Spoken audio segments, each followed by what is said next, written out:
So today we're looking at the relationship between equations, tables, and graphs. And for this example, we have an equation, y equals x plus 3. We're going to use a 3-column process table to make a graph. So let's take a look at this. First, I'm going to write x plus 3 in my process column right here. And really the first thing I need to do is just choose some values for x. I'm going to choose -2, -1, 0, 1, and 2. But it would have been okay if I'd chosen some different numbers. This is just to give me an idea of what my graph will look like. So let's give it a shot. What my process column does is let me see for any given input what my output will be. So let's try it out. What we're going to do is instead of writing x, we're going to write our value for x in each row. So the first row, instead of being x plus 3, is going to be -2 plus 3. The second row is going to be -1 plus 3. The third row is going to be 0 plus 3. And then 1 plus 3 and 2 plus 3. So what we did is we substituted our x value in place of x for our expression in each row. Now, to see what our output is, we just need to evaluate this. We need to see, okay, well, what is the value of x plus 3 when x is equal to -2? How about -1? That's how we're going to complete our table. So let's figure out these values. -2 plus 3 gives us 1. So when x is -2, y is 1. -1 plus 3 gives us 2. So when x is -1, y is 2.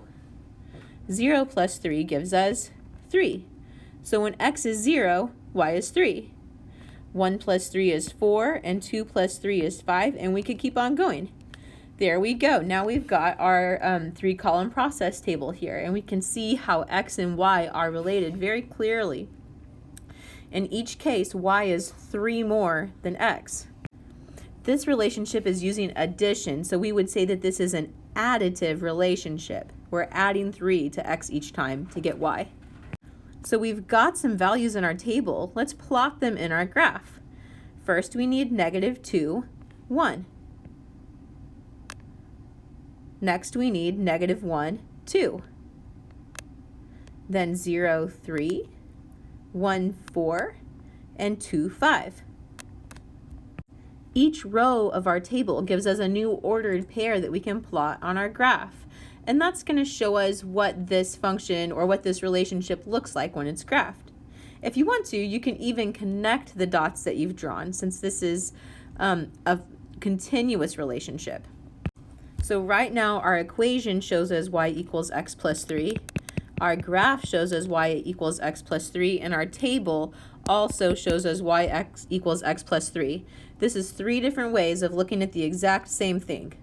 Let's try another one. So for this example, we have y equals 3x. So once again, I'm going to write 3x in my process column, and I'm going to choose some values for x. Let's see, this time I'll choose some different ones. Okay, and now we need to substitute our x values into our expression to find our y values. So I'm substituting -4 for x, -2 for x, 0 for x, 2 for x, and 4 for x. And now we just have to multiply. Great, so now we have a table that shows us y equals 3x. It shows us some values for that equation. All right. And this is a multiplicative relationship because in each case we are multiplying x by 3 to get y. Y is equal to 3 times the value of x. Let's plot our points. So there's my 5 points. I actually had to put a couple of them a little bit above or below the graph since my graph only goes to 10. And then I'm going to connect them with a line because this is a linear relationship. There we go. So this is the graph of y equals 3x. I have a table of values that show me points on the line y equals 3x. And I have my equation. 3 different ways to look at the same thing. All right, here's another example. Y equals x plus 1/2. Pause the video and give it a try. See if you can create a table and a graph using what you know about linear relationships. For my table, I'm going to use these points. So if you've hit play, that means you're ready to talk about the answer. And remember, if you chose different points in your table, then yours will look a little bit different than mine, but that's okay. Our graph should still look very, very similar because we're using our graphs to represent the same equation. So there's the points from my table all plotted on my graph. And you can see, since this is a linear relationship, I can draw a line right through those points. In this case, we have an additive linear relationship. We are adding 1/2 to x each time in order to get y. And just to review the steps that we are doing for each of these, we are completing our table, and then we're plotting those points. Those are the 2 key steps, and when we do those, we have multiple ways that we can look at the same relationship. It also makes it really easy for us to tell, is this additive or multiplicative, and how are my x's related to my y's. Okay, one more example. Pause the video and try this for yourself. I'm going to use the same values I did on the last example, so -2, -1, 0, 1, and 2 for my x's. Pause the video and hit play when you're ready to talk about it. So here's my completed table based on the x values I chose.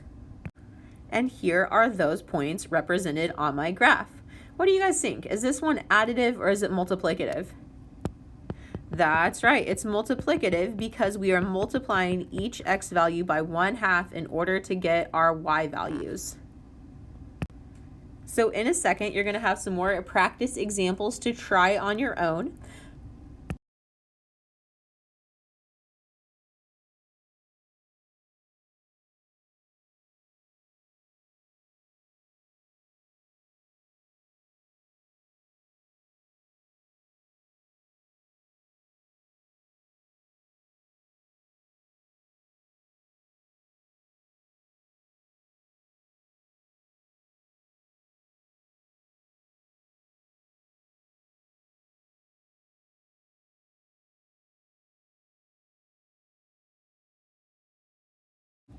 All right, so last time we talked about how graphs, tables, and equations are related and how you can use all 3 of those representations to show the same linear relationship, to communicate the exact same idea. Today we're looking at the difference between multiplicative and additive relationships and the difference between independent and dependent variables. So here I've got a table, and what I want to know is, what kind of linear relationship do I have here? Is this additive or multiplicative? So what I want to do to figure that out is look at how my independent variables are related to my dependent variables. So in this case, I have slices of bread and I have calories. Take a minute, look at the numbers in this table and see what relationships you notice. So let's pretend I don't know at all. I have no idea which type of relationship I'm looking at here. I'm just going to see if an additive relationship works. Well, I noticed that 2 plus 138 equals 140. This works for the first row. Let's see if it works for the second row. What if I do 4 plus 138? What would I get? I would get 142.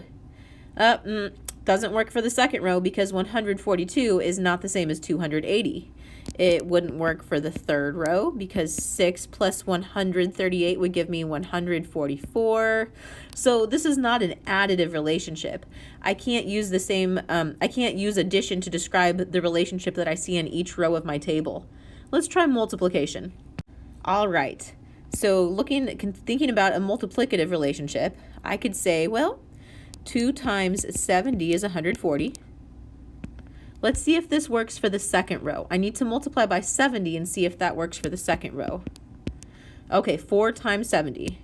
Yes, 4 times 70 is 280. Let's try the next row.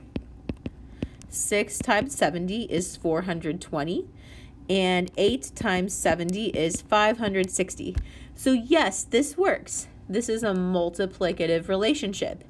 And we were able to identify the process that we could use to change our independent variable into our dependent variable. What did we do? We multiplied by 70. So C, our calories, is equal to 70 times the value of B, the number of slices of bread. Let's write that with an equation. C equals 70 times B. So that's our multiplicative relationship that describes this table. This equation and this table are showing us the same relationship. Let's look at another example. So here we're trying to figure out, is this an additive relationship or a multiplicative relationship? Once again, I'm going to start out just by acting as if I really don't know anything about this relationship at all. So how would I get from 1575 to 1450 using addition? Well, really, I would get there by, if I'm using addition, by adding a negative. It's like I'm adding negative $1.25 to get to 1450. Most people would just call that subtraction. What we're really doing here is 1575 minus 125 equals 1450. I wrote it as an additive relationship here just so we can see why this would be called additive, since adding the negative is the same thing as subtracting a positive.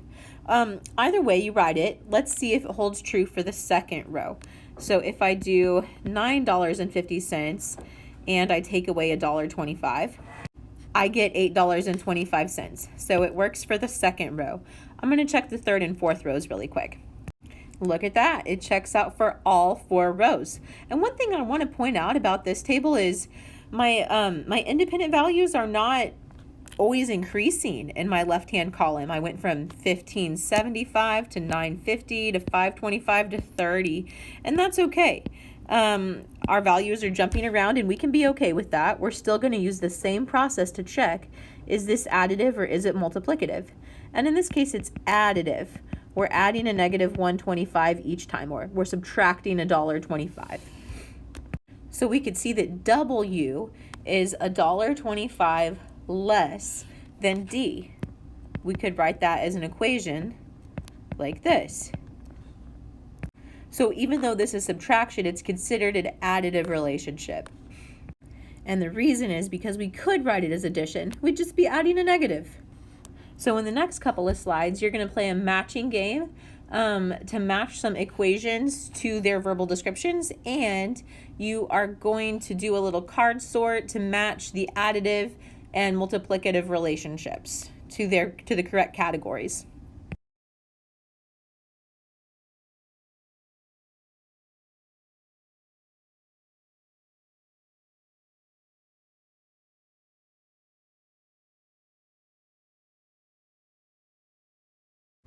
All right, y'all, good job. So you really understand the relationship. You really understand how to distinguish between additive and multiplicative relationships. Well done. Let's talk about one more concept. We want to talk about independent and dependent variables. So our independent variable is our input, and our dependent variable is our output. And I bet that you remember that from last year. Our independent variable is our x, and our dependent variable is our y. Okay, so let's look at where we can find independent and dependent values in graphs and in tables. You'll notice I highlighted the word independent in blue, and you can see, I'll highlight that on my graph here too. My independent values are my x's. Those are our inputs. Same story with our table. Our independent value is our input. It's our x values here. So you can see those in the table and you can see them in the graph. Now let's highlight our dependent variables. On a graph, our dependent variables will be our y's. And in the table, there are y's also. So here's our dependent variables, just highlighting to make them extra clear. And what we're actually going to do with these two examples is make a list of our independent values and our dependent values. So let's start with the book club. Our independent values are 1, 2, 3, and 4. Because we have points that have x values of 1, 2, 3, and 4. That's how I know those are my independent values. Next, we'll look at the dependent values. So our dependent values, let's see, we've got one here. I'm going to draw lines across so you can see where they connect. There we go. I'm drawing very carefully. Okay. And you can see I'm kind of circling a space between two numbers here. And that's because our first dependent value is 1.5. Our next one is 3. Next we have 4.5. And last we have 6. So those are our dependent values. Those are our y values. in this graph that shows the books read, the books per month. It's actually a little bit easier with a table. So our independent values for our table are just the values for our number of hours here. We have the distance traveled by a dolphin over a certain number of hours. So the hour numbers are our independent values, and our dependent values are going to be the values that represent our distance. So 0, 50, 100, 150, and 200. And that's all you have to do when you're listing your independent and dependent values. Just look at your table or look at your graph, and just remember that your x values are your independent and your y values are your dependent. That's because we say the y values depend on the x's.